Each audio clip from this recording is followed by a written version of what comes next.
하나님 감사합니다. Dear God, we give you thanks. 오늘도 주님 오신 날을 기념하면서 예배를 올릴 수 있도록 축복하시니 감사를 드립니다. We thank you for and give you the glory for being able to come to give worship during 이 하늘 Christmas. 하늘문을 넓게 열어주시고 저희들에게 한없는 은혜와 축복을 내려 주옵소서. May you open the doors of heaven and pour out your abundant blessings 성령으로 충만하게 역사해 주옵소서. and fill us with the Holy Spirit. 이 시간 예수님께서 이 땅에 오신 그 기념하면서 다시 한번 그리스도의 놀라운 십자가를 다시 한번 생각할 수 있는 축복의 날이 되게 해 주옵소서. And help us to remember the remembrance of the coming of Jesus Christ and help us to be reminded of Christ and the blessings that comes. 말씀을 전가냐 붙들으시고 성령으로 충만하게 역사해 주옵소서. Be with those that give them the message and fill them with the Holy Spirit. 감사드리며 살아계신 예수님의 이름으로 기도합니다. In all these things, Jesus Christ, I pray. 아멘. 제가 우리 교단에 있는 목사님으로부터 카톡을 하나 받았습니다. There was a message that I received from one of the pastors within our denomination. 그 목사님의 그 아들이 선교사로 나가게 된 모양입니다. And I guess what happened to this pastor's son is that he decided to go to be a missionary. 네, 선교사로 나가면서 그냥 간 것이 아니라 아버지에게 유언장을 이렇게 써놓고 아마 이렇게 Before he went as a missionary, he wrote his will. 그걸 받은 아버지가 이제 이렇게 카톡에 그 내용을 이렇게 올리네요. And apparently, the father that received this, he sent a message throughout all the pastors. 제목이 보면 아들 부부가 작성한 유언장을 보며라는 제목이었어요. And this is, I guess, the title will be looking at the will that was made by his son. 아들이 쓰기를 건강한 육체와 생각이 있으나 언제 죽을지 몰라 만약을 위해서 이 유언장을 씁니다. 시작했습니다. So it starts with, I've written this will. I have a healthy body and healthy mind, but I don't know when I will die. 유언에 대한 집행자는 아버지이며 유해 처리는 선교제에서 하고 현지인에게 필요할 경우에 내 장기를 기정합니다. So executor of the will is my father, and if I die during this missionary field, donate my organs as needed by the locals. 내 두 자녀의 후견인도 아버지이십니다. The two children's guardians will be my father. 재산이 있다면 법적 상속인에게 나누되 본인의 부채와 장례식 비용 처리를 우선합니다. If I have properties, I share it with the legal heirs, but I prefer to take care of my debts and the funeral expenses.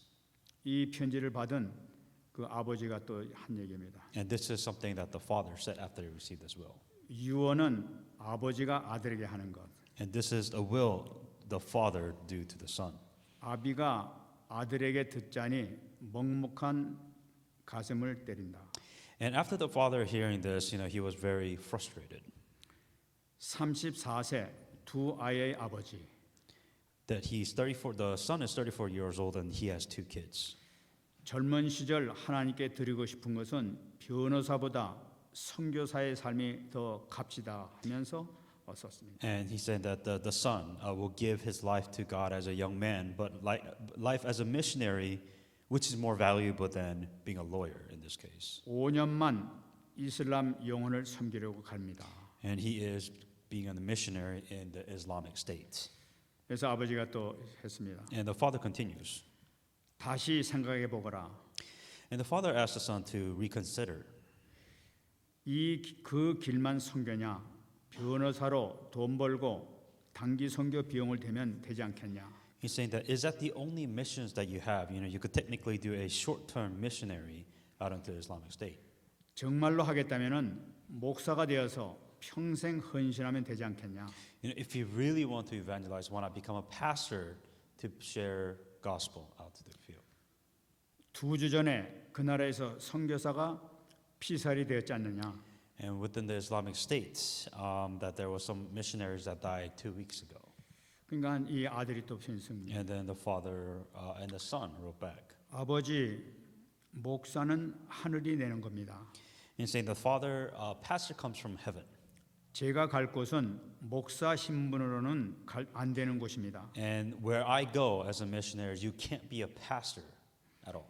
하나님께 온전히 맡겨야 한다고 아버지께 배웠습니다. And I truly, you told me to truly believe in and trust in God. 고민도 기도도 많이 했습니다. And I 아버지. thought about it and I prayed a lot about it. 아버지의 글입니다. And this is what the father said. 자식 이길 부모는 없다던가 Is there no parents for this child? 아들이 선교사의 면접에서 가장 존경하는 분은 교회를 개척하신 우리 아버지. And saying that the son, in the missionary interview that he had, the father who planted the church, that he has the most respect within that church. 며느리는 가장 존경하는 사람이 자기 남편이라고 썼습니다. And for the father, he said that the daughter-in-law is the most she respects the husband the most. 고맙습니다. 하나님 주의 뜻을 이루소서. And the father said that thank you God for your will. 선교사로 떠나는 아들을 보면서 As I see my son be a missionary out into being a missionary now. 나는 성탄을 허락하신 하나님의 마음을 이제야 조금 알 것 같습니다. I think I know the heart of God who allowed Christmas. 땅에는 기쁨이 있었으나 하늘에서는 큰 슬픔이 있었다는 것을 알게 됐습니다. The joy on earth, but there is great sorrow in heaven.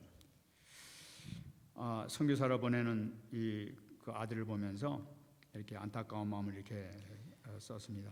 And the father was really, he was kind of sad to really see his son go out to missionaries onto the Islamic State. 저는 읽어보면서 참 이 목사님은 참 크게 성공한 분이다 하는 그런 마음이 이렇게 들었습니다. And from the pastor's perspective, I truly do feel that the pastor is truly victorious. 저는 이 말씀을 이렇게 보면서 오늘 본문 말씀이 생각났습니다. And looking at this, I looked at today's scripture. 오늘 그러므로 주께서 친히 징조를 너에게 주실 것이라 보라 처녀가 잉타하여 아들을 낳을 것이요 그 이름을 임마누엘이라 하리라. Therefore, Lord Himself will give you a son. Behold, a virgin shall conceive and bear a son, and his name shall be called Emmanuel. 아마 이 하나님께서 이사야에게 이 말씀을 주셨는데 이때 하나님 아버지의 심정은 어땠을까 하는 그런 마음 생각해 봤어요. And as God was giving this message, I kind of wonder what mindset or what his heart felt when he was given this message. 인간을 구원하시기 위해서 자기 아들을 이 땅에 죄악 많은 이 땅에 보내시는 것입니다. That to save us, that He would send His only Son out of this destruction. 우리는 그냥 이렇게 읽지만은 이때 하나님의 심정은 참 여러 가지로 참 이렇게 슬픈 마음이 있었을 것이다 하는 그런 마음이 들었어요. And I truly do believe that there was sadness in sending His own Son to save us. 저는 이 말씀을 보면서 우리가 임마누엘이라는 이 언약의 말씀, 이 말씀 주신 것에 대해서 좀 더 깊이 우리가 연구를 해봐야겠다 하는 그런 마음이 들었어요. And what I realized that Emmanuel, that God is with us, I think we need to take a deeper look. 제가 이 성경을 한번 이렇게 찾아봤습니다. And then I found it in the Bible. 이 임마누엘 이 이사야서 7장 14절을 쓰게 된 이 역사적 배경을 한번 조사해 봤습니다. So before we have to understand the history behind the Isaiah when this was written in Isaiah 7:6-14, during what time this was written.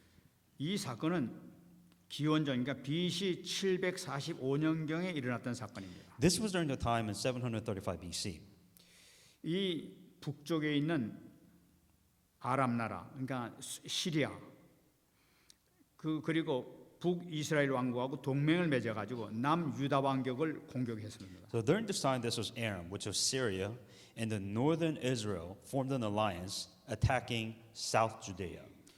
그래서 하루에 이 남유다 병사를 12만 명을 죽이고 백성들과 많은 군인들을 20만 명을 포로로 잡아갔습니다.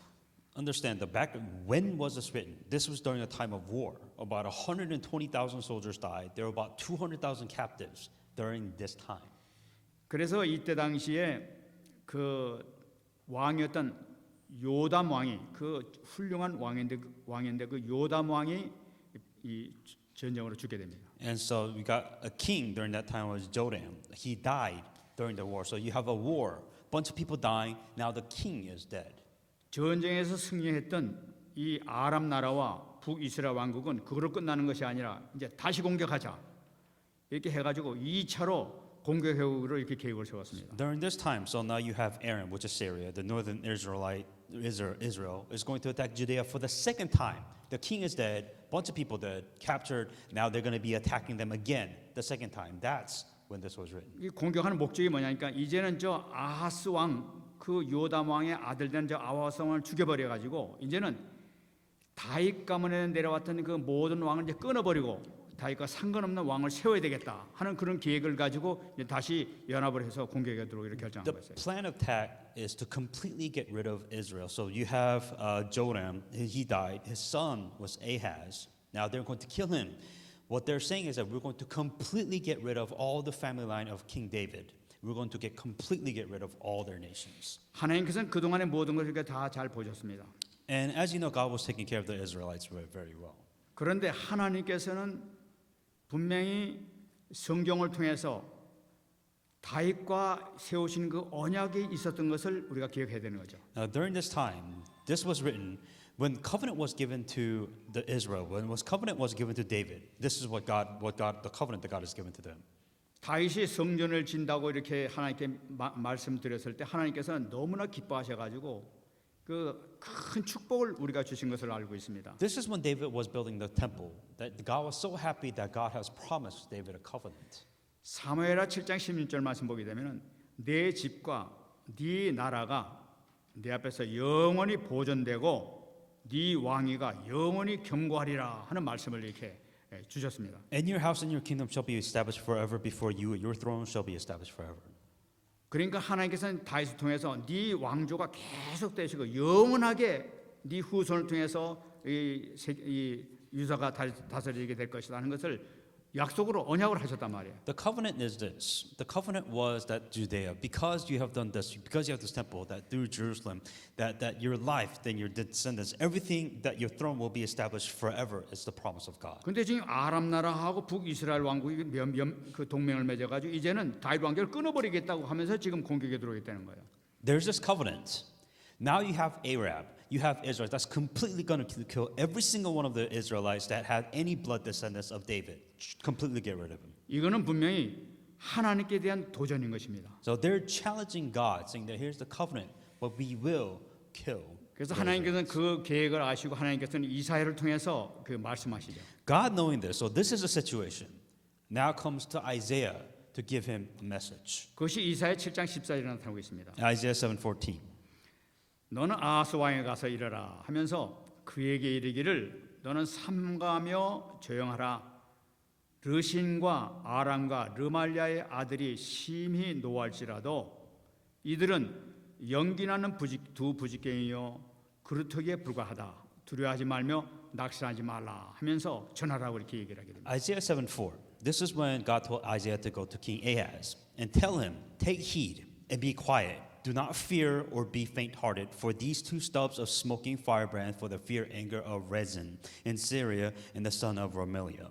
하나님께서는 이 아하스 왕을 향해 가서 얘기하라면서 그 니들이 그 무서워 벌벌 떨고 있는 그 아람 나라나 북이스라엘 왕국은 아무것도 아니다.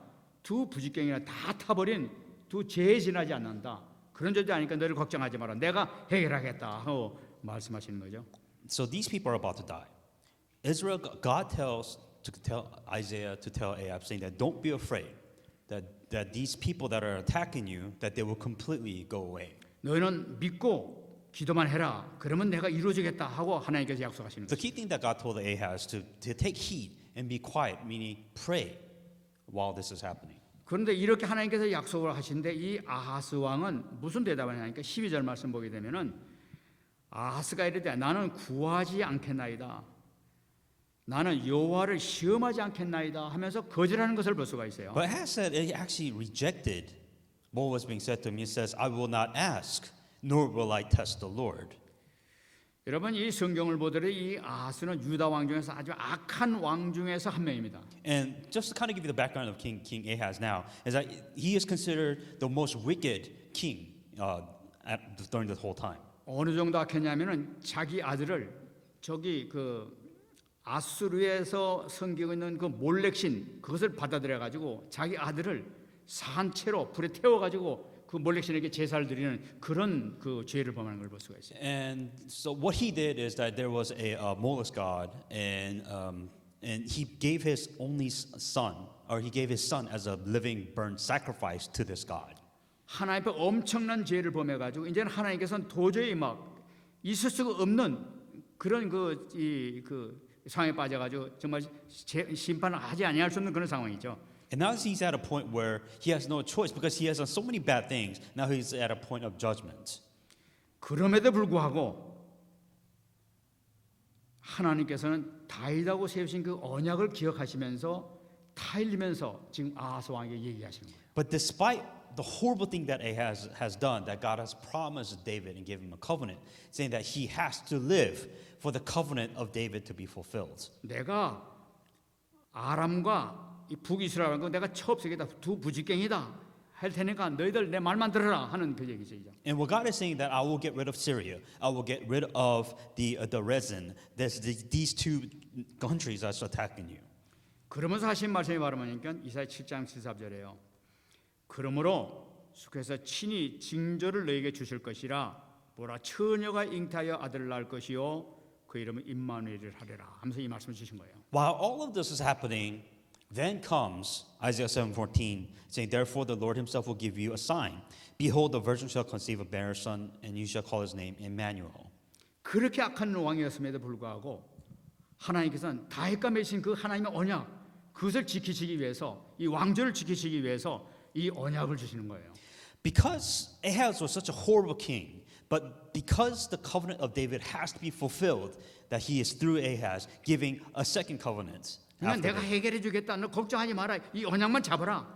그러면 된다 하는 이 그 언약의 말씀을 주신 거죠. The covenant of saying that I will take care of this. Just wait for the sign, and the covenant will be fulfilled. 이 말씀에 대해서 우리가 참 은혜를 이렇게 많이 받고 있습니다만 이 말씀에 대한 해석이 여러 가지로 이렇게 많이 나오고 있는 것을 우리가 알아야 되겠어요. And the problem with this one too, that a lot of people take this message and they have misinterpretation. 이것에 대한 견해를 자유주의 신학자들은 이것을 어떻게 해석하느냐 하면은 이것은 예수님의 동정녀 사건하고 전혀 관계가 없는 그런 내용이다 하면서 얘기를 하고 있어요. Now, with the Isaiah 7:14, a lot of people misinterpret this, and you got the liberal theologians saying that no, this isn't a covenant at all. This is a completely different thing. 저 보수주의자들이 그 말도 안 되는 거 전부 다 예수님에게만 붙여가지고 얘기하는 거지 저건 틀린 말이다 하면서 그 얘기를 하고 있는 거죠. What the theologians were saying is that this isn't about Jesus Christ. Actually, this is a completely different thing. So this Isaiah, the verse that you're hanging on to, is incorrect. Is what they're saying. 그 이유가 뭐냐면은 여기서 처녀가 잉태하여 아들을 낳을 것이라고 했는데 여기서 나타난 처녀를 하는 것은 성경 원어에 보게 되면은 처녀라고 기록한 것이 아니라 일반 젊은 여자라고 기록해 있다는 것을 이렇게 지적하고 있는 거예요. They first break down the virgin shall conceive and bear a son, but they're saying that no, the word is not virgin. What they're saying that the words that they use is a young woman. 다시 말씀드리면은 히브리의 처녀로는 뭐냐니까 베틀라라는 단어가 따로 있어요. They have a separate word in Hebrew. Virgin is betla. 근데 여기서 쓴 것은 베틀라라는 단어를 쓰지 않고 알마라는 단어를 쓴 거예요. But instead they use the word alma. 알마는 처녀가 아니라 젊은 여자들을 나타낼 때 알마라는 단어를 썼어요. And what they're saying is that the word that they use was not a virgin, but it is alma, which is the young woman. 그렇기 때문에 이것은 전혀 처녀라고 나오는데 왜 처녀라고 해석을 해가지고 이런 식으로 얘기하느냐 이건 잘못된 것이다 하면서 얘기를 하고 있는 거죠. And these liberal theologians saying that this isn't virgin. That's not correct. It's just young woman. You're interpreting this incorrectly. 역사가 유명한 여러분 아시는 바와 같이 요세푸스라는 그 역사가가 있습니다. And there was also interpretation of Josephus. 이 사람은 이 내용을 어떻게 해석을 하냐면은 이것은 젊은 여자인데 알마는 젊은 여자를 의미합니다. 이것은 누구를 얘기하고 있느냐? 동정녀 마리아를 얘기하는 것이 아니라 당시 왕이었던 아하스의 아내를 얘기하고 있다 이렇게 해석을 하고 있어요. What they were saying is that yes, so they used the word alma, which is the young woman, but the young woman is not a virgin, but actually the young woman is the wife of Ahaz.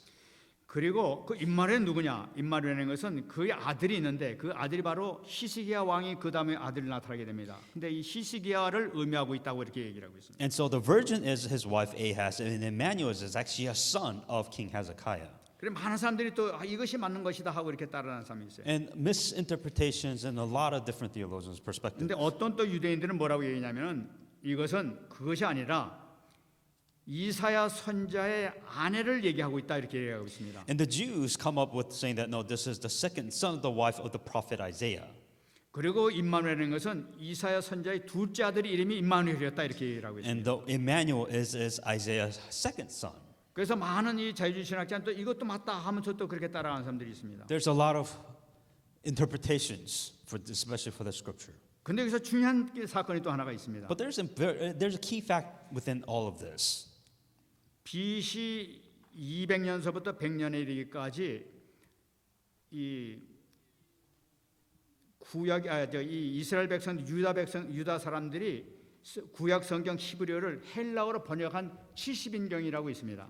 So there is a within the BC 100 to 2 that there are people that interpreted the Bible. There's a specific people chosen to interpret this. 그러니까 예수님 태어나기 100년 이상 된 그 시절에 이 많은 이 이스라엘 백성들이 각지에 퍼져 가지고 이렇게 살고 있었단 말이에요. This is when 100 years before Jesus Christ was born, there were these Jews were separated all over the world. 그러니까 그 지역에 살다 보니까 이스라엘 후손들이 히브리 말을 다 잊어버리고 헬라 말을 다 쓰고 지금 영어를 쓰고 다니는 것처럼 헬라 말을 다 쓰고 다녔던 거예요. The problem with all of this is that within the Israelite nation, a lot of them spoke Hebrew, but then because they're so separated that they spoke a common language, not English, but actually it was the Greek.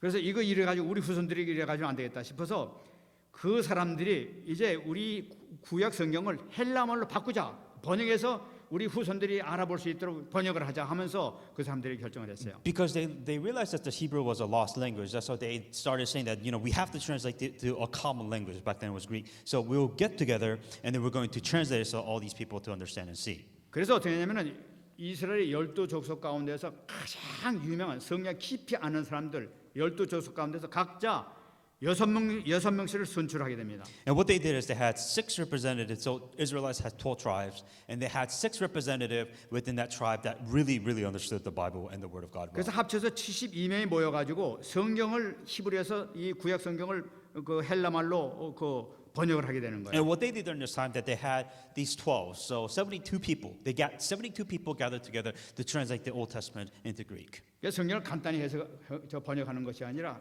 70명이나 되는 사람들이 모여가지고 같이 기도하면서 이것을 실수하지 않도록 후손들한테 제대로 물려주기 위해서 기도하면서 성경 번역해 나가기 시작했던 거예요. And these 72 people gathered together, and then they decided to translate for the sake of the future generation to understand the language everybody can accept. During that time, that's when they started doing 그러니까 these 정말 translations. 그 번역하면서 성경 인도받기 위해서 굉장히 노력한 그런 거죠. 100년 이상이나 걸려서 성경을 번역했으니까. If you have 72 people interpreting from the book of Hebrews to book of Greek during that time, they're not going to miss out these minor important details, especially the wording that they use. 당시에서는 이스라엘에서 최고 석학자들, 최고 유명한 그 깊은 성경을 많이 아는 사람들끼리 모여서 이렇게 같이 그 성경을 번역한 것이죠. So you have these people, because a lot of these people saying this misinterpreted correctly. No, back in history, they had 70 people or 72 people look at this translation going from Hebrews to Greek, make sure the translation was absolutely correct. 그 사람들이 번역한 이 내용을 보게 되면 여기다가는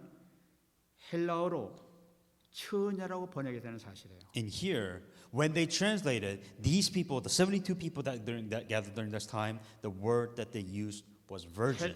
헬라 말로 처녀, 동정녀 이래 가지고 파르테노스라는 단어를 이 사람들이 해석해서 썼다는 사실이에요. They used the word virgin. That was the key point for them. When they translated, 72 people translated, they used the word virgin. The point is that this was not misinterpreted. 그동안 이스라엘 백성들도 이 구약에는 많은 그 유대인들이 아니다 맞다 이렇게 했었는데 이 사람들이 최고 석학들이 모여가지고 번역을 했는데 아 이는 동정녀다 처녀다 하면서 그 사람들이 예수님 나시기 이전에 벌써 이렇게 동정녀를 해석을 써놨던 거예요. And this is important because you have not one individual, but you have 72 scribes, you have 72 renowned people that understood to say that no, this word was virgin. That is the key point, and that's the word that they use to translate this. 이것을 보고 마태는 마태복음 1장 23절에서 바로 동정녀 마리아가 이 땅에 오셨다고 이렇게 기록한 게 된 거예요. And that's why Matthew 23 is the virgin shall bear a son. It was Virgin Mary, and that's what happens. 그래서 우리는 동정녀를 이렇게 그대로 해석하게 되는 And 거예요. that's why nowadays you translate it to the word virgin. 바로 그분은 동정녀로 이 땅에 오셨죠. Through the Virgin Mary, 그래서 언약을 성취하게 되는 것입니다. and that covenant becomes fulfilled. 이 동정녀 마리아가 이 땅에 올 때, 예수님께서 이 땅에 오실 때 그 배경이 거의 그 아하스가 그 왕으로 있었을 때하고 거의 비슷한 영적 상태였던 것을 우리가 볼 수가 있어요. Spiritually speaking, what you're seeing is that it was just as spiritually bad as King Ahaz when Jesus Christ came through the Virgin Mary into this world.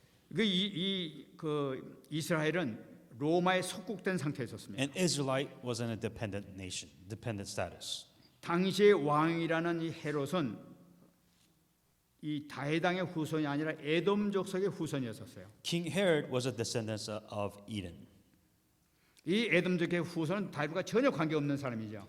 Completely opposite. So they had nothing to do with the inheritances of David. 동방 박사가 찾아가 가지고 지금 이 유대의 왕을 찾으러 왔다 이렇게 얘기하니까 헤롯이 그 얘기 듣고 이 왕을 죽여야 되겠구나 하는 그런 마음이 들었던 거예요. The situation for Jesus Christ coming onto this world, saying that these three wise men came to King Herod, saying that we're looking for the king of Israel.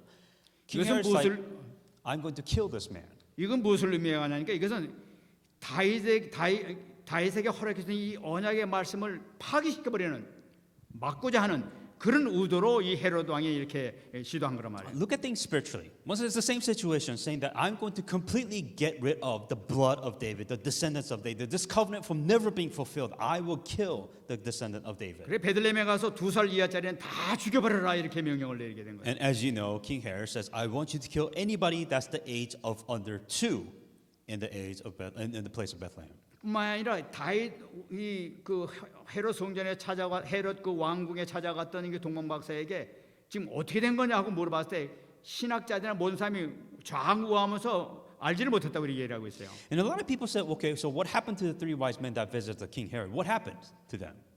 그만큼 그때 당시는 영적으로 어두운 상태였다. The point is that spiritually it was so dark. 복음이 완전히 사라진 그런 상태에 있었습니다. There was no hope. There was no gospel. There was nothing there whatsoever. 이때 하나님께서는 천사를 통해 나타나 가지고 당시에 15살 혹은 16살 정도 되었을 렘넌트 마리아를 찾아가시는 거예요. And during this time, during the darkest spiritual dark times, when Jesus Christ, through the angel, went to Virgin Mary, during that time she was probably 15, 16. 그 렘넌트에게 찾아가 가지고 이 말씀하십니다. And then she gave her this message. 누가복음 1장 31절 말씀부터 보게 되면은 보라 네가 잉태하여 아들을 낳으리니 그 이름을 예수로 하라.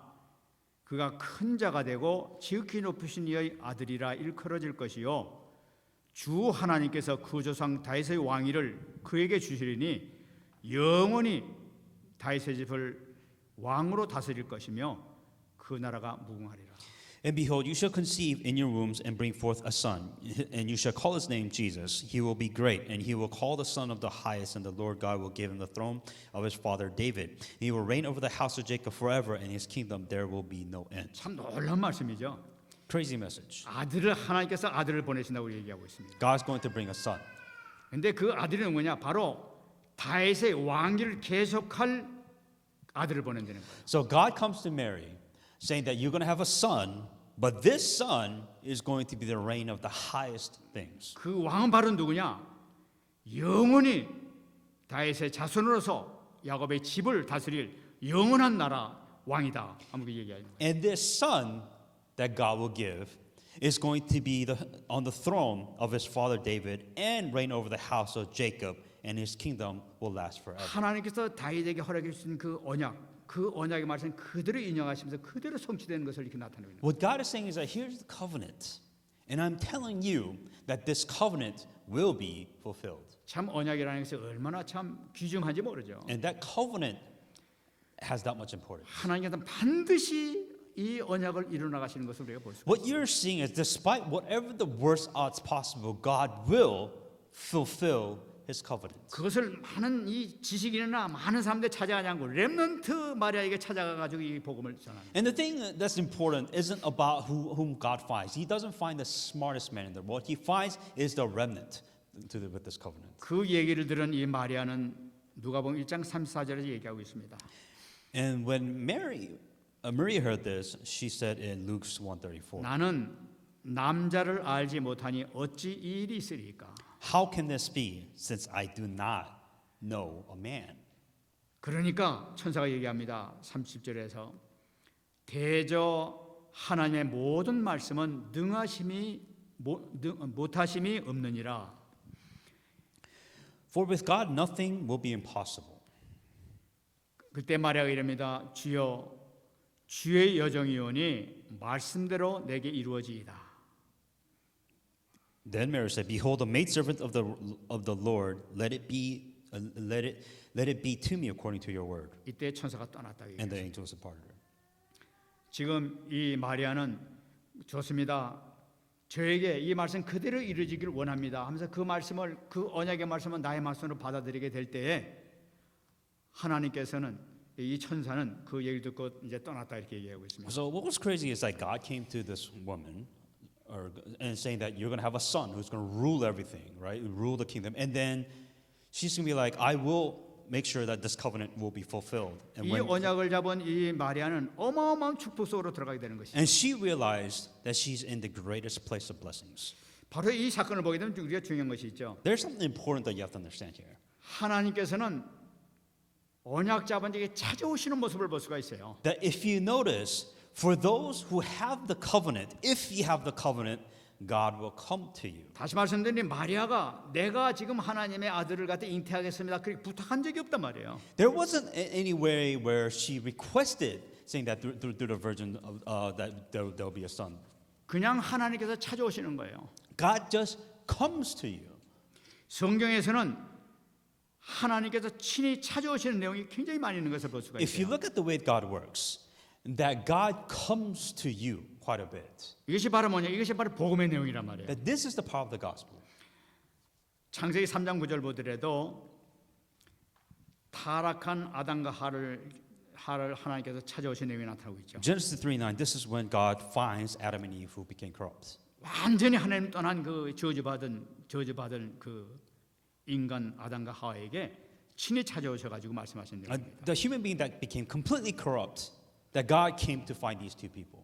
여호와 하나님이 아담을 부르시며 그에게 이르시되 네가 어디 있느냐 하고 물어보시는 거예요. The Lord called to Adam and said to him, "Where are you?" 찾아와서 그냥 그걸 끝나는 것이 아니라 창세기 3장 15절에 언약을 말씀 주시는 것을 볼 수가 있어요. And then not only that there's a problem that Adam made, and now God is giving him an answer after finding him.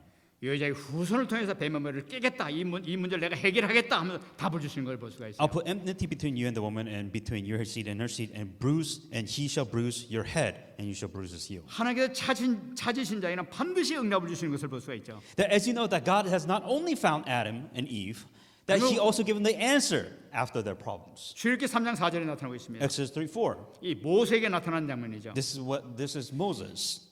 여호와께서 그가 보려고 돌이켜 오는 것을 보신지라 하나님이 떨기나무 가운데서 그를 불러 이르시되 모세야 모세야 하시매 그가 이르되 내가 여기 있나이다. So when the Lord saw that he turned aside to look, God called to him from the midst of the bush and said, "Moses, Moses," and he said, "Here I am." 찾아오셔가지고 하나님의 그 뜻을 이루기 위해서 부르시는 걸 볼 수가 있죠. The key point is God came to them, 그냥 하시는 것이 아니라 언약을 반드시 주는 걸 볼 수가 있어요. but he came to them with a covenant. 이 언약을 네가 잡기만 하게 되면 축복이 되는 것이죠. The thing is that when God comes to you with the covenant, you have to hang on to that covenant. 그래서 내가 이스라엘 백성을 내버려 하니까 네가 가라 하면서 지금 하나님께서 모세에게 명령하신 내용이 나타납니다. In this case, the covenant is, I am going to release Israel. I want you to go to Pharaoh. 여러분 하나님께서 지금 우리에게 찾아오시는 거예요. So the thing is, God's coming to you. 여기에서는 반드시 하나님의 축복의 말씀이 들어있는 것을 확인하시기 바랍니다. And when God is coming to you, God is trying to give you a message of blessings. 응답 정도가 아니라 축복의 말씀이 들어있는 것을 우리가 발견해야 되는 것이죠. This is beyond the answers that you're looking for, but this is the time and the blessing of message that God is coming to you with. 그 말씀이 바로 뭐냐? 나를 향한 하나님의 절대 계획이 있다는 거예요. that there is something that God wants you to do. 마리아는 내가 주의 여정이 오니 말씀대로 이루어지이다 하면서 얘기를 했었어요. What Mary did correctly, saying that, "Behold the maidservant of the Lord, let it be to me according to your word." 지금 마리아는 지금 지금 처녀가 잉태했다 그러면은 이스라엘 백성들한테 돌에 맞아 죽을 그런 위급한 상황이에요. So understand her situation. Mary, who is 15, 16 years old, if she has a kid without a father, she will be killed. She will be stoned to death by her own people. 그럼에도 불구하고 주의 말씀이 나한테 이루어지게 해달라면서 그대로 받아들이는 걸 볼 수가 있죠. Despite the fact that she knows that she will be stoned to death, she said that let it be according to your word. 아하스 왕은 내가 나가서 지금 이 아람과 지금 북이스라엘을 내가 없애버리겠다, 부지기처럼 만들어버리겠다, 그 약속을 했는데 불구하고 나는 싫습니다, 나는 못하겠습니다 하고 지금 얘기를 했던 거예요. The problem with Ahaz, going back to the beginning, when God said that Syria and the northern Israelites, they will come and completely kill you, I will take care of them for you. But you know what Ahaz did? Nothing. He didn't care what God has told him. 다시 말씀드리면은 이 아하스는 보이지 않는 하나님 믿을 수 없는 말만 가지고 선지자가 와서 얘기하지만 안 지켜주시면 어떻게 되는 거예요? So with Ahaz, God came to him, given the covenant, but he is like, why should I believe in this? 이 아하스에게는 가장 자기가 머리로서 가장 그 현명한 방법은 북쪽에는 아수르를 불러가지고 아람과 이 북이스라엘 왕국 멸망시켜 버리게 되면은 자기 문제 해결할 수 있단 말이에요. 너무나 간단한 방법이 있단 말이에요. For Ahaz, here's what he has to do logically as a king. So make alliance with the northern Israel, attack Syria so they could betray Syria, completely destroy their army so that he will live, logically speaking. 그래서 이 아하스 왕은 하나님의 그 말씀을 이 언약을 버리고 자기가 생각한 자기 방법대로 그 아수르를 부르게 되는 거죠. What Ahaz does in the end is God comes to him with this amazing covenant. But he's like, no, I don't want it. And he just went ahead and did his own thing. 그 바람에 아수르를 불러가지고 금덩어리 많이 줘가지고 이게 불러가지고 아수르를 통해 가지고 북이스라엘 왕국을 멸망시켜버리고 이 아람 나라를 멸망시켜버립니다. And what he does is that he gives gold to the countries and he just completely destroys the entire planet, entire nation because 그런데 of what he 이것으로 did. 끝난 것이 아니라 난 이제 유다까지도 자기까지도 위급한 상황에 이렇게 처하는 것을 볼 수가 있어요. And what happens, he messes up so bad that his even own country now ends up just being in complete despair. 그러나 이 마리아는 주의 여정연이 말씀대로 이루어지이다 얘기를 했습니다. The difference between what Maria did, once again, she said, let it be to me according to your word. 하나님의 말씀을 붙잡는 자가 승리하는 자입니다. Those who hang on to the word of God will be victorious. 언약 속으로 들어가는 자가 승리하는 자입니다. Those who receive this covenant and go inside the covenant, then you will be victorious. 마리아가 이 언약 속에 들어가게 되니까 절대 불가능한 것이 절대 가능으로 받게 되는 거예요. Because Mary believed, she actually went inside the covenant. She was able to go inside this amazing blessing, which we are celebrating today. 마리아가 생각해도 어떻게 처녀가 잉태할 수가 있습니까? Let's logic. This young girl, she's saying that, how can I be pregnant? I have nobody. I don't have a man. 그 세상 어떤 사람도 처녀가 잉태한다는 것은 말이 안 되는 그런 얘기예요. Does that even make sense to you? I'm virgin. I have no man, and I'm gonna be impregnated. That makes zero sense whatsoever. 절대 불가능한 일이에요. It is impossible, as a matter of fact. 근데 그것이 절대 가능으로 바뀌어 버린 거예요. But it turns to possible because of the covenant of God. 그게 마리아에게 실질적으로 일어났던 사건이란 말이에요. And for, as you all know, it happens. 여러분 이 축복 누리시면 여러분 되시기 바랍니다. May you be able to enjoy the blessings of the covenant. 여러분 언약 잡은 자가 누구냐? For those who hang on to the covenant, who is that? 바로 남은 자인 것을 우리가 붙잡아야 되겠어요. Only those who hang on to the covenant are those who remain. 우리가 남은 자의 의미를 우리가 잘 봐야 되겠어요. Understanding the common, the meaning remnant. 하나님께서는 이사야 6장 13절을 통해 가지고 이사야에게 남은 자의 의미를 우리에게 가르쳐 주셨죠. Isaiah 6:13 kind of gives a little bit of definition from God of what the word those who remain who is. 이 단어가 참 중요한 말씀이죠. A very important message. 밤나무 상수리가 나무가 배임을 당해도 그 구루터기는 남아 있는 것 같이 거룩한 씨가 이 땅의 구루터기니라. 이렇게 말씀하셨습니다. But a tenth will be in it and return be for consuming. After the tabernacle trees or an oak, whose stump remains when it cut down, so be the holy seed shall be its stump. 이 구루터기라는 것은 남은 자를 의미하고 있단 말이에요. Those who remain. 이 남은 자라는 건 뭐냐? 바로 이를 통해서 새로운 시작을 하겠다는 그런 의미를 갖고 있는 거예요. Those who remain, the stump that remains means that there will be a new beginning. 근데 오늘 말씀에 이사야 7장 3절 말씀 보게 되면은 그때 여호와께서 이사야에게 이르시되 너와 네 아들 스알랴습을 윗못 수도끝 세탁자의 밭 큰 길에 나가서 아하스를 만나라 하면 내용이 나타나고 있어요. Isaiah 7:3, the Lord said to Isaiah, Now go out to meet Ahaz, and you and your shear Jabhub, your son, at the end of the aqueduct from the upper pool, from the highway, from the fuller's fields. 하나님께서 이사야에게 네 아들 스알랴습을 데리고 아하스를 만나라고 얘기한 거예요. And said, Take your son, shear Jashub, and meet King Ahaz. 왜 지금 자기 아들 스알랴습을 데려가라고 그러냐는 말이에요. Why would he tell him to bring his son? 스알랴습이라는 그 단어의 뜻이 바로 뭐냐면은 남은 자가 돌아오리라 하는 그 의미를 가지고 있어요. The shear Jashub means those who remain returns. 지금 아하스 왕이 가서 그 스알랴습을 보여주라는 거야. 남은 자는 반드시 돌아온다는 것을 가르쳐주라는 걸 나타내는 의미라는 거예요. What God is foretelling King Ahaz, saying that there will be those who will remain, and then their remaining will return. 반드시 하나님께서 이 남은 자를 쓰신다는 사실이에요. So saying that those who remain, there will be survivors. 여러분 이 축복받는 여러분 되시기 바랍니다. May you receive this blessing in the name of Jesus. 그러면 남은 자가 뭐냐는 거야. Those who remain. 여러분 남은 자는 성경에 굉장히 많이 나오는 걸 볼 수가 있어요. Within the Bible, there's a lot of context of those remnants, those who remain. 창세기 6장 보게 되면은 모든 죄악 가운데서 노아 홍수 사건이 생깁니다. Genesis chapter 6. This is the story of Noah. 그 홍수 가운데서 남은 자가 있었는데 그것이 바로 뭐냐? 노아와 그 가족 8명이에요. During the flood, there are those who remain, those who survive, the remnants, who is obviously the family of Noah. 또 창세기 11장 보면 바벨탑 사건이 나타나고 있습니다. Genesis 11 is the Tower of Babel. 바벨탑 사건에서 모든 인간들이 다 타락을 했어요. Tower of Babel, when every human being was just corrupt. 이 가운데서 남은 자가 누구냐? Those who remain, 하나님께서는 아브라함 부르시면서 남은 자를 쓰시는 거예요. that God calls Abraham. 에집트 사건을 우리 기억하고 있습니다. Egypt, 남자애는 다 죽여버리라고 이 바로가 명령했어요. that killed every single human boy Israelite. 그 가운데 남은 자가 있었던 거예요. Those who remain, 바로 모세예요. it was Moses. 하나님께서 이 모세를 쓰셨던 거예요. That God used Moses, the one that remained and survived. 무슨 말씀이냐? 남은 자는 하나님께서 반드시 쓰신다는 거예요. If you survive, those who remain, that God will absolutely use you. 우리가 남은 자의 축복 속에 있다는 것 자체가 큰 축복이라는 말이죠. The fact that if you survive, if you remain, that is the greatest blessings that you could be in. 바벨론 폴에서 남은 자, Those remain in Babylon. 다니엘과 그 세 친구, 에스더, 에스라와 같은 느헤미야와 같은 이런 선자. Daniel, three friends, Esther, Ezra, Nehemiah.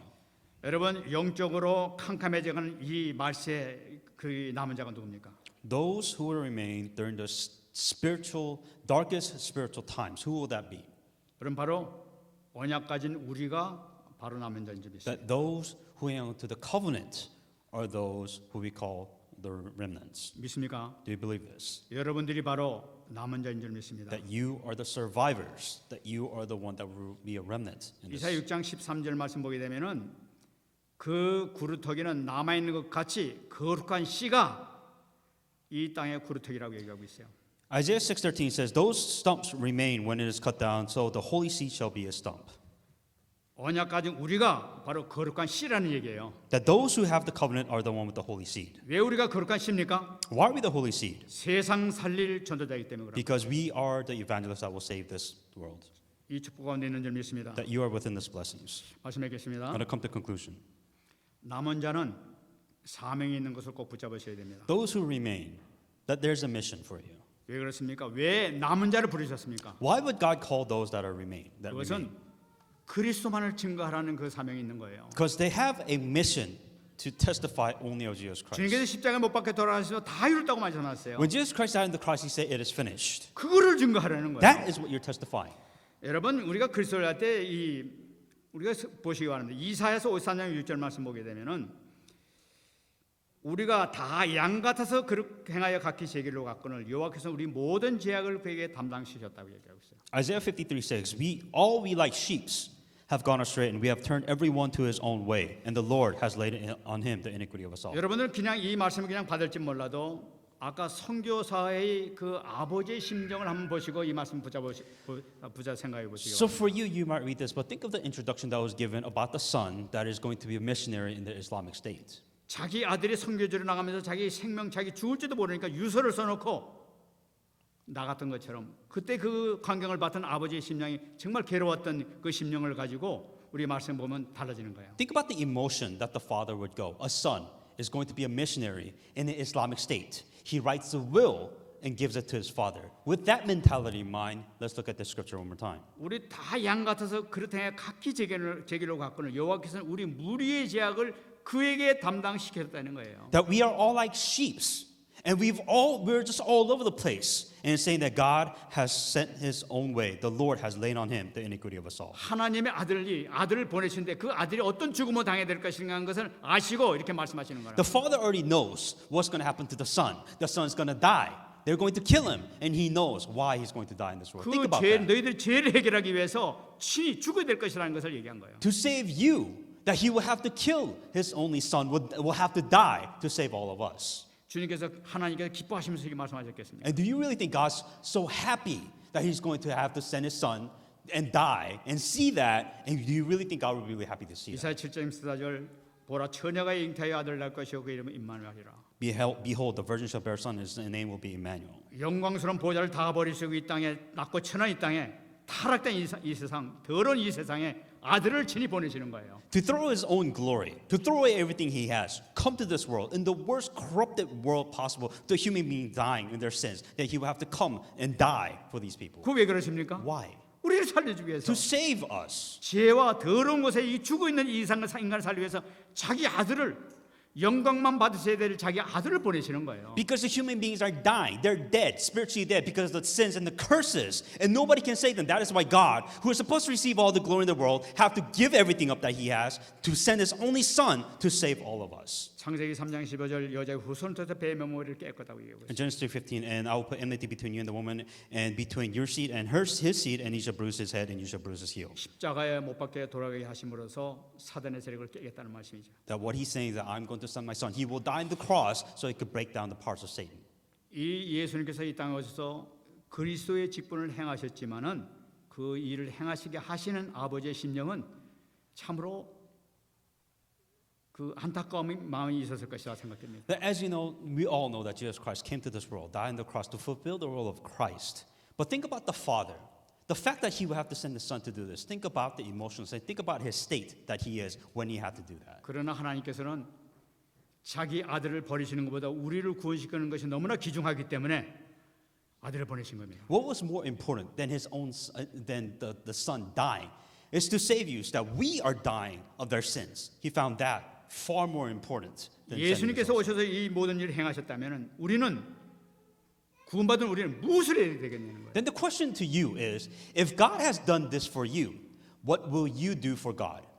우리는 입을 열 때마다 예수는 그리스도라는 사실만 증거해야 될 줄 믿습니다. Every time you open your mouth, somewhere out there you have to say that Jesus is a Christ. 예수님은 나의 그리스도십니다. That Jesus is your Christ. 예수님은 나의 구원자십니다. That Jesus saved you. 내가 예수님 때문에 하나님 자녀가 됐습니다. That you are a child of God because of what Jesus Christ 내 has done for 평생에 you. 예수님만 자랑하겠습니다. That is why you must be proud to testify 예수님만 that Jesus is 증거하고 Christ. 다니겠습니다. That's why you will testify that Jesus is the Christ and only Jesus is the 이런 Christ. 삶이 돼야 될 줄 믿습니다. That you need 우리가 to 이걸 become this 증거할 person.